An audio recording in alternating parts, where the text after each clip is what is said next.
Welcome. In front of me I have the Honor 600 Lite, and today I'll be going over unboxing along with a quick look at the device, its specifications, build quality, and give you my general thoughts and opinions about the device as I go along.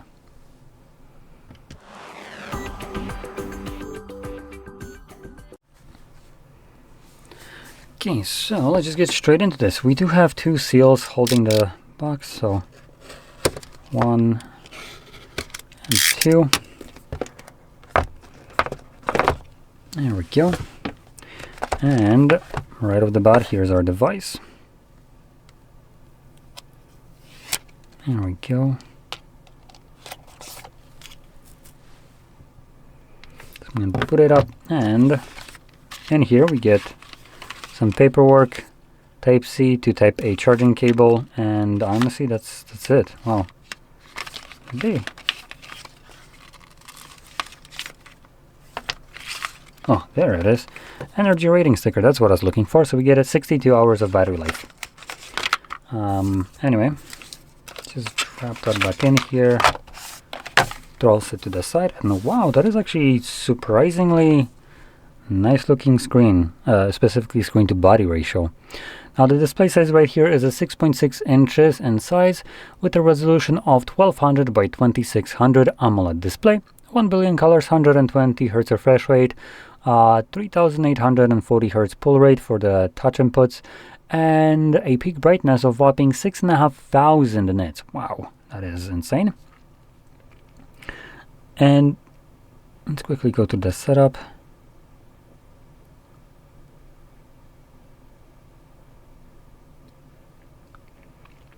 Skip, hopefully I can. Yes, I can.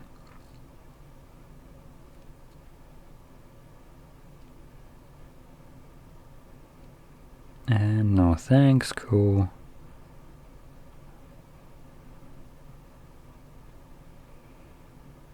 Magic OS 10.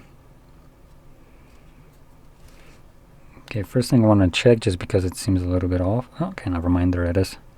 So the refresh rate seemed a little bit off throughout the setup process, but here it's running at 120.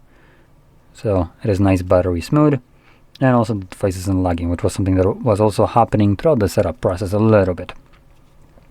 Now, with the display right here, we're looking at a pretty damn nice display. I'm not gonna deny that. That is a fine looking screen. Now we also have a power button, or not power button, what am I saying? The little camera button, I guess, could be called. Let's see. So it works the same way that the iPhones have their button. You can see it is just a capacitive thing. You can also click it, captures a photo, or if you hold it, records. So pretty nice little addition right here, I do have to say. And nothing happens if you don't press it and there's no camera open. So talking about the cameras, we have a 108 megapixel wide sensor, f1.8, and then 5 megapixel ultra wide f2.2. Now unfortunately with those cameras you can do only 1080p 30 frames apparently. That cannot be right. Why would you put a freaking button for your camera when your camera is so mid? Apparently, wow. So you can do 1080p 30 and 720p 30 frames. Wow, that is it's a little bit more than disappointing, I would say. Anyway, let's hope that the rest of the specifications here will kind of make up the difference. But as a selfie right here in this pill, basically we got a 16 megapixel f2.5 sensor, wide one, and it can also do 1080p 30. Man, that sucks. Anyway, let's move on to the internals. So this device itself is actually relatively thin and also light, but it has 6,520 mAh battery, which is pretty nice, and it can be charged at 45 watts. Now this isn't even running the silicon carbon battery, which is also even more surprising considering the battery size. And let's quickly see, does it actually confirm that in the settings? About phone. Yep, it does. There we go. So 45 watts charging speed for that battery, and the device has this one is 8 gigabytes of RAM with the BS plus 8 additional, but whatever. But you can get this device also with up to 12 gigabytes of RAM, and also unfortunately 256 gigabytes of storage, which this one is internal storage 128, which GSM Arena doesn't even say that there is one like that, but hey, that's what I got right here. We also have the Dimensity 7100 Elite processor in here, and that being said, I want to quickly do a quick little check. 7100.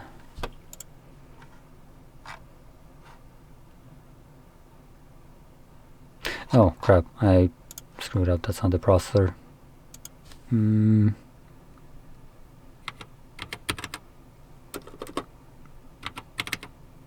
Oh, for God's sakes, what was it?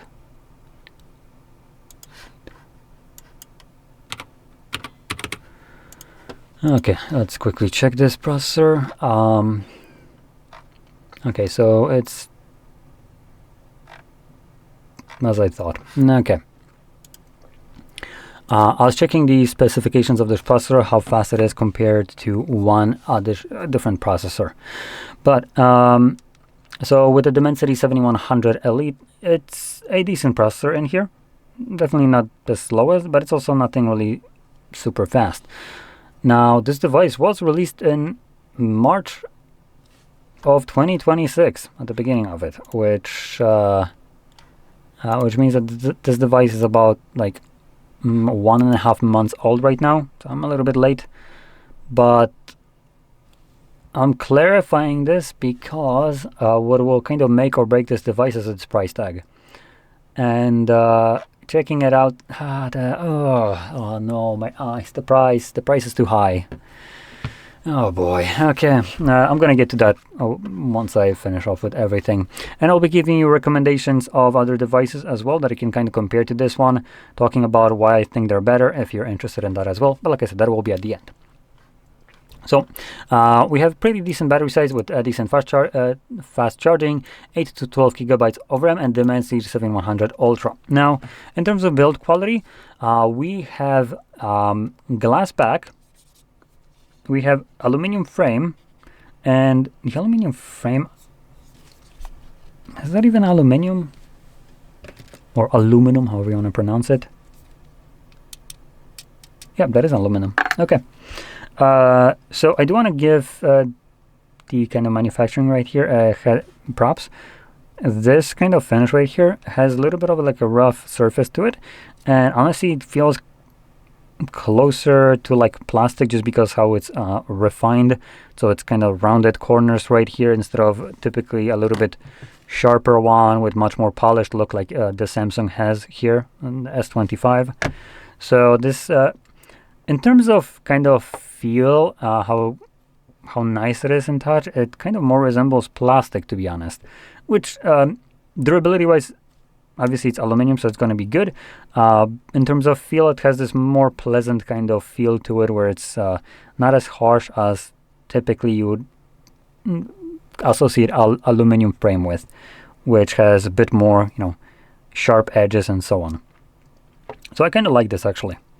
Now, other than that, we have our antennas here at the top, these two of them. Then we have two more right here. And we get our volume markers, power button, and the camera button. At the bottom, we have our speaker. We have our charging port with, what the hell is this? Oh, it's just dirt. Okay, I thought that it's scratched.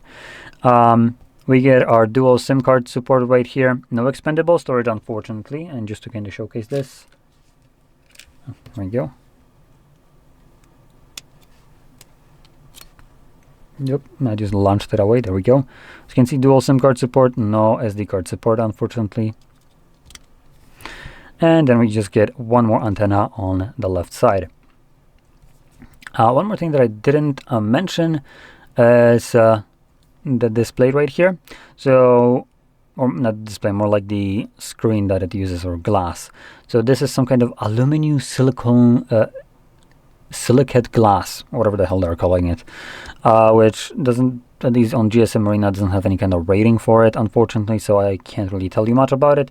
But we also have pre-applied screen protector, which is going to protect your device at least for some time, till that plastic protection gets scratched up and you're eventually going to remove it.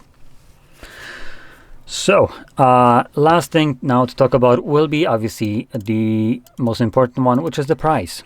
I think that's usually what defines the phone, if it's going to be good or bad. Or, well, technically there's no bad phone or good phone, there's just inaccurately priced devices. So, let's quickly check.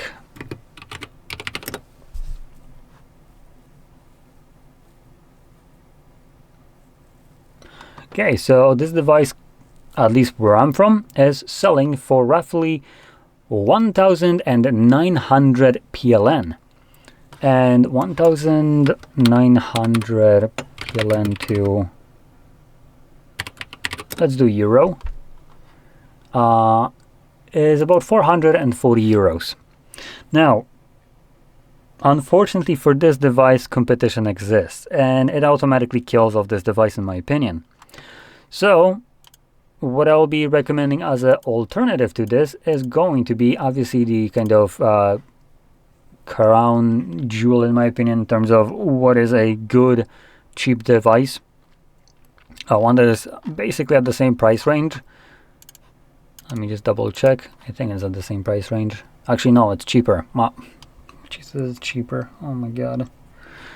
Oh boy. Oh, it's cheese. Okay, so that's kind of hilarious. Honor still hasn't figured out how to sell devices at an appealing price, I guess. So this device is actually more expensive than what I'm going to recommend that is better. So what I am going to recommend is going to be the Xiaomi Poco X8 Pro. Reason, to put it bluntly, it's because it's better in every way. So battery-wise, it's about the same, but it charges at 100 watts. Memory, in terms of RAM and storage, we are looking at same options. So from 8 to 12 gigs of RAM, and storage goes from 256 to half a terabyte, which I think this one didn't. Yeah, this one had just 256 as the two options. So you can get actually more storage out of it with faster storage type to begin with, being the UFS 4.1. And then display-wise, we're looking at AMOLED display. Same, honestly, wait, is it also Dolby Vision here? Okay, there is no Dolby Vision certification right here. But what it does have is a much brighter screen, being at the, what is it, 6,500? Yep, 6,500 peak brightness, while the one that I'm recommending is at 3,500. Now, truth be told, anything after 3,000 nits, I find it's already sufficient enough to get you through the day. I've been using my phone, which is the S25, and S25, not FE. S25 has 2,500 nits of peak brightness, and I find it that when the sun shines on it, the phone cranks up the brightness, and honestly, it's enough. I don't need more than that personally.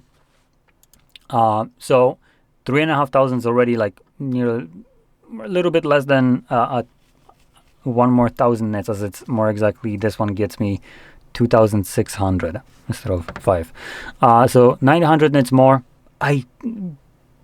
What I had right here is already enough, so 3.5 will be already great.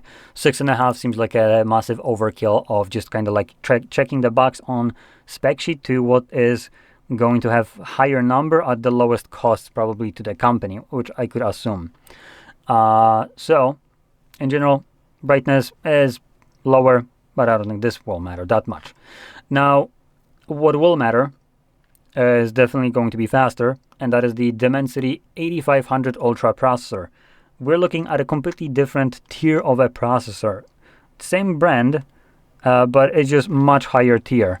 So you get a phone that is insanely fast for, considering it actually costs less than this. which automatically would be my recommendation just because of that processor. But it doesn't end then. Like I mentioned, the cameras right here are kind of a letdown in my opinion. So the Xiaomi Poco X8 Pro offers you 50 megapixel f1.5, 26 millimeter wide lens, and 8 megapixel 2.2, 15 millimeters ultra wide, which you can do 4K 60 with, and 1080p up to 960 frames of slow motion. And then a selfie gets you 20 megapixel f2.2 wide sensor that does 1080p 60. So even in cameras, it's going to be better. In terms of speed, it's going to be better. In terms of durability, it's going to be better. In terms of rating, it's going to be better, as it also, the Poco has an IP68 and 69K rating for high pressure water jets and immersible up to 1.5 meters for 30 minutes. This one has IP66, unfortunately, which is dust tight and water resistant high pressure water jets, though it's not immersible. So that's a little bit of a also let down right here as well. And keep in mind, everything that is better about the Xiaomi, it's at a lower price than how much this one costs, which is confusing to me why this phone is so expensive when it offers in every department less than what the Xiaomi offers. And just to give you a heads up for people that are still kind of in this weird idea that because it's a Xiaomi Poco phone, it's worse and it's kind of crappy. That kind of idea has been long past. The Poco lineup seems like a freaking flagship phone, at least in terms of specifications, as it's made out of aluminum and glass that is Gorilla Glass 7i March level 5. So nothing like, there hasn't been cost cutting right here. It has IP ratings with pretty good ones as well. So it's obviously not messing around here as well. The display has great ratings. The battery has great ratings. The processor, everything there is great for less than what we have right here. So at the end of the day, like I mentioned, this phone isn't necessarily bad, but because competition exists, it just won't compete. And there is only, well, badly priced devices. And this one obviously falls under that badly priced device. If it was cheaper, it definitely would have been a much better pick. But because it costs more than a device that is better than it, it just becomes questionable. Why would you ever want to spend more for less? And with that being said, I hope you found this video helpful and informative. I'm in no way sponsored by anyone, so unlike other YouTubers, I can just kind of give you recommendations to other phones, which in no way I'm affiliated with. I genuinely believe that, for instance, Xiaomi is just a better device, the specific one. Not every phone is going to be better, obviously, but this one, for how much they charge, what they offer, definitely better than what we have right here. So I'm recommending this out of my own kind of ideology, what I look for in a phone, and I'm not getting paid for this or any kind of way. So this is just what I genuinely believe in. And if I would be picking up a phone, I'd probably be going with that Xiaomi. Though, personally, I'll probably go with the Ultra version of it, which is going to be a bit faster. But in any case, if you found this video helpful, don't forget to hit like, subscribe, and thanks for watching.